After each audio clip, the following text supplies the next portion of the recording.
beautiful friends of the interwebs, it's me, it's Vicky.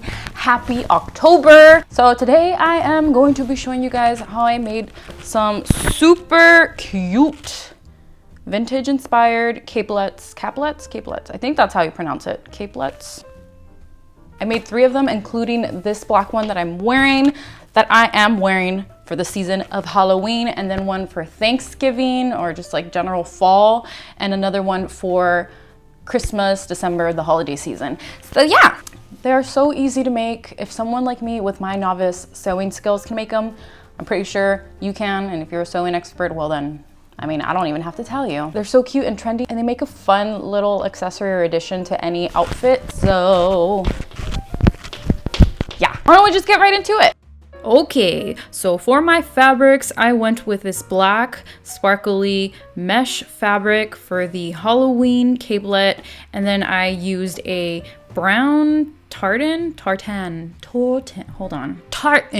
for my November general fall Thanksgiving capelet, and then I went with this black and red buffalo print for my Christmas themed capelet. Starting with the black Halloween capelet, first and foremost I made sure that my fabric measured 40 by 40, so I went ahead and cut it to those measurements, and the reason I did this was so that I could fold it into a square, so fold it 2 times. And what I basically did was created a circle, kind of like when you're making a circle skirt. So when I had my fabric folded from the corner that had no edges, so where it was just folded, I went ahead and did a half circle at the bottom. I used my ruler as a compass to help guide me, and I went down about 18 inches, connecting the half circle from one corner of the fabric to the other. And once I had that one down at the top, so the top corner, I went down about 2 inches, again using my ruler to help guide me, did half a circle, and then I cut it out. And then revealed my big old donut looking circle skirt piece of fabric. I folded it in half, and then I cut it down the middle, but not like all the way through, only would be like the opening front of the capelet. And that was it for the cutting of the fabric. I repeated the same step with the other 2 capelets for the brown and the red. For the brown and the red, I did make those slightly longer, so instead of cutting my fabric at first at 40 by 40, I did both at 43 by 43, just because I wanted these to be a little bit longer. And when I was measuring that radius, instead of going down 18 inches, I went down an extra inch, so 19.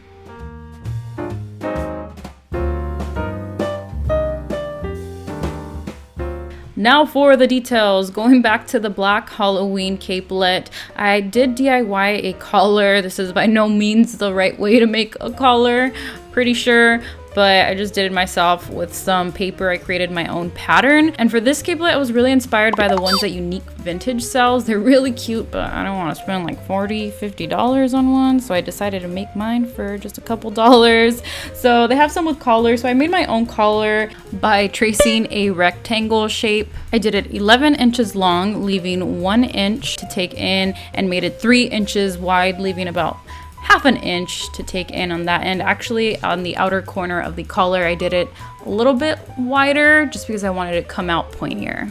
And so I just pinned this on to some black fabric that I had. This was an old shirt that I've been using for different projects and cutting it up into different things.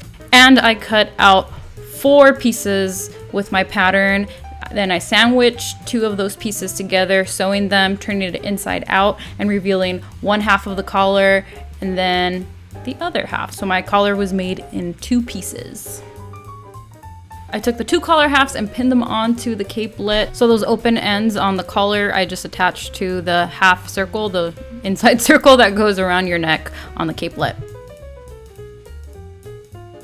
For the hem of the cape, I used this lace trim that I found. It's a nice little detail to sew around if you don't want to have those raw edges. And I also used some of that lace at the back of the capelet. So, oh yeah, really important, the opening for this one went at the back. So at the collar at the back, I sewed on a lace on each side so that I can tie a bow and secure it in place. And that was it for the black Halloween capelet. I will show you what that one looks like in just a bit. But for both the brown and red capelets, I took in those raw edges at the collar, at the opening, and at the bottom.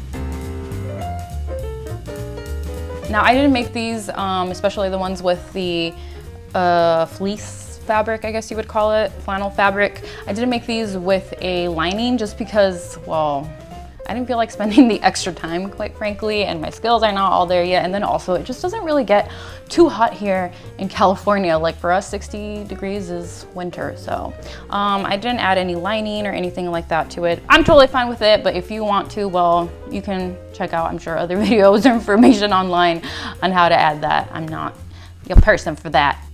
For my brown fall capelet, I sewed on a toggle. I just stitched this on by hand to the opening so that I could have something to tie it on. So that was a fun little detail on this one. And then for my red Christmas capelet, I actually created a hood.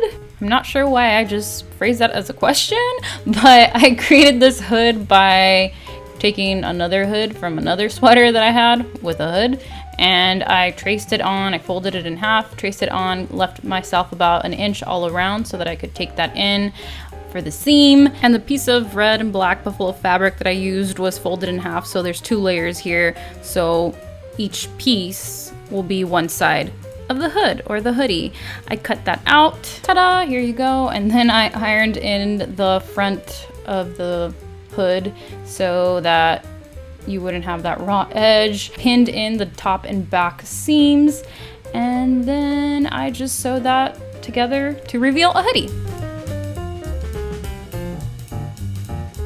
And last, finally, I pinned the hoodie onto the collar of my capelet, pinned it on, sewed it on, ta-da! And in order to keep this capelet on and in place, I took this woven braid trim, which I cut 2 strands from, and I pinned it onto the front opening of the capelet and just sewed that baby on so I can tie it into a nice bow. And that's it. These are my 3 capelets. This is the finished product. I added a red spider brooch to my Halloween one. Fun little spooky detail to have. This one's my Halloween one.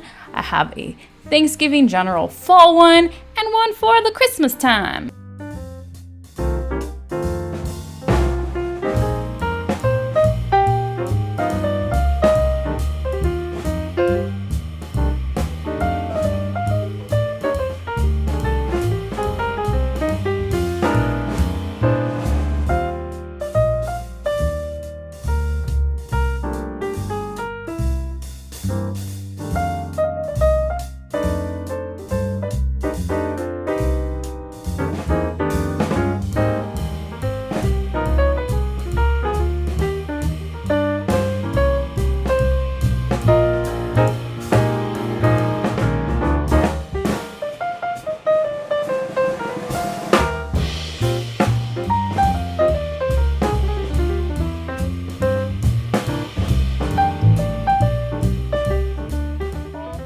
I'm so pumped, so ready for spooky season from home. It just makes me so happy to be able to make things myself. It just feels so good to, you know, just like wear this and be like, yeah, I made this. I have to say that out of the 3, for sure my favorite is the black one, the Halloween inspired, although really I could wear this one year round, but I really love the black one just because it's see-through, and so like you can see the outfit that I'm wearing underneath.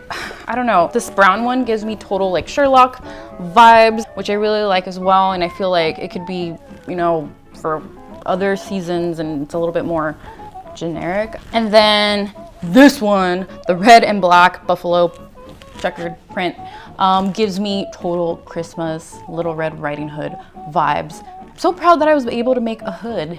Actually, I've made a hood before. I made one for one of Ozzy's costumes, for a Zero costume from Nightmare Before Christmas. Hope you guys enjoyed watching my process on how I made them. Wishing you all a super fun and spooky October from home or wherever it is that you are. Don't forget to subscribe if you haven't, and like this video if you like this video. And as always, sending you a super duper big virtual hug, and I will see you in my next video. Bye! Do do do do do do. Do do do do do do. Who you gonna call?